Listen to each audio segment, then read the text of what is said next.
হাই viewer, আপোনালোক সকলোকে আমাৰ চেনেলৰ আন এটা ভিডিঅ'লৈ স্বাগতম জনালোঁ। আজি মই আপোনালোকৰ কাৰণে এটা ইডলি পিঠা ৰেচিপি আগবঢ়াম। ৰেচিপিটো বনাবলৈ একেবাৰে সহজ হয় আৰু খাবলৈও বহুত ভাল লগা হয়। আহকচোন চাওঁ ৰেচিপিটো কেনেকৈ বনাইছে। ইডলি পিঠা বনাবৰ কাৰণে কি কি দৰকাৰ হ'ব মই এবাৰ দেখাই দিছোঁ। এটা বাতি ল'লে আৰু 1 কাপ গাখীৰ লৈছে আৰু 1 কাপ চুজি লৈছে, চেনি অলপ লৈছে, চেৰি লৈছে। কাপটোত থকা চুজিখিনি এনেকৈ বাতিটোত ঢালি ল'লে, ঢালি লোৱা হৈ গ'ল চুজিখিনি। এতিয়া জোখমতে চেনি দি লৈছে। চেনিখিনি দিয়াৰ পাছত চুজিখিনি এনেদৰে ভালদৰে চামুচখনেৰে সানি লৈছে। চুজিৰ কাপটোত এতিয়া 1 কাপ গাখীৰ ঢালি লৈছে।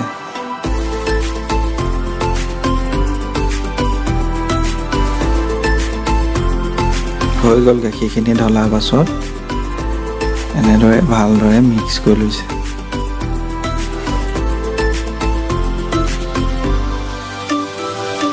এতিয়া 1 চামুচ বেকিং দিছে জোখমতে। জোখমতে বেকিং দিয়া হৈ গ'ল। দি এনেকৈ আকৌ মিক্স কৰি লৈছে চুজিখিনি। আৰু ইমানটো জোখত ডাঠ হৈছেনে চাই ল'ব লাগিব। বাতিটোত চুজি, গাখীৰ, চেনি, বেকিং দিয়া হৈ গ'ল আৰু বাতিটোত এনেকৈ মিক্স কৰি অকণমান সময় ৰাখিব লাগিব। এই 4খন হৈছে ইডলি পিঠাৰ প্লেট হয় আৰু ইয়াত দেখুৱাই দিছে য'ত ঘিউ সানি লৈছিল। ঘিউ এইটো কাৰণে সানি লৈছিল যে পিঠাটো লাগি নধৰে আৰু গোন্ধটো খুবেই ধুনীয়া হয়, খাবলৈও বহুত ভাল লগা হৈ পৰে।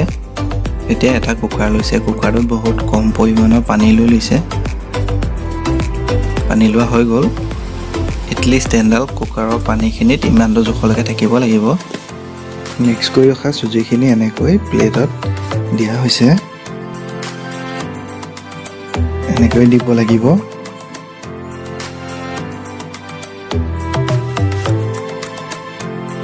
এখন প্লেটত চুজিখিনি ফিল আপ কৰা হৈ গৈছে আৰু 2খন আছে।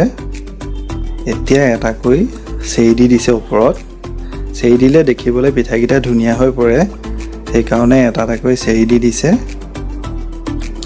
চেৰি নিদি আপোনালোকে কিচমিচো ব্যৱহাৰ কৰিব পাৰে। এনেকৈ প্লেটখনত পিঠাখিনি দি প্লেটকেইখন সম্পূৰ্ণ কৰি ল'লে। এতিয়া ষ্টেণ্ডটো ফিট কৰি লৈছে।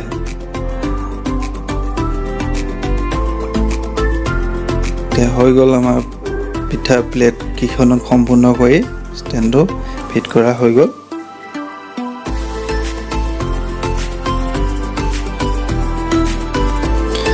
চাওকচোন পিঠাখিনি দেখিবলৈ ইমান ধুনীয়া লাগিছে। পিঠাখিনি হ'লেতো আৰু কিমান ধুনীয়া হ'ব। এতিয়া কুকাৰটোত এনেকৈ বহুৱাই দিছে। বহুৱাই ইয়াৰ কুকাৰৰ সাঁফৰখনত থকা ৰাবাৰডাল খুলি দিব লাগিব। কুকাৰৰ পানীখিনি অলৰেডি গৰম কৰি ৰাখিছিল। এতিয়া আৰু গেছটো মিডিয়াম ফ্লেমত ৰাখি লৈছে। এনেকৈ 10 মিনিট সময় ৰাখিব লাগিব কুকাৰটো গেছৰ ওপৰত। আমাৰ 10 মিনিট সময় ৰখাৰ পাছত এনেকৈ ষ্টেণ্ডটো উলিয়াই আনি খুলি লোৱা হৈছে। আৰু এখন চামুচেৰে পিঠাকেইটা এনেকৈ উলিয়াই লৈছে। ঘিউটো এইটো কাৰণে সানি লোৱা হয় যে পিঠাকেইটা সানি ল'লে উলিয়াই ল'বলৈ বহুত সুবিধা হয় আৰু গোন্ধটো বহুত ধুনীয়া হৈ আহে। আমাৰ সহজভাৱে বনোৱা ইডলি পিঠা ইতিমধ্যে হৈ গৈছে। ইডলি পিঠা বনাবলৈ বৰ বিশেষ বস্তুৰ প্ৰয়োজন নাই, আপোনালোকেও এবাৰ বনাই চাব পাৰে।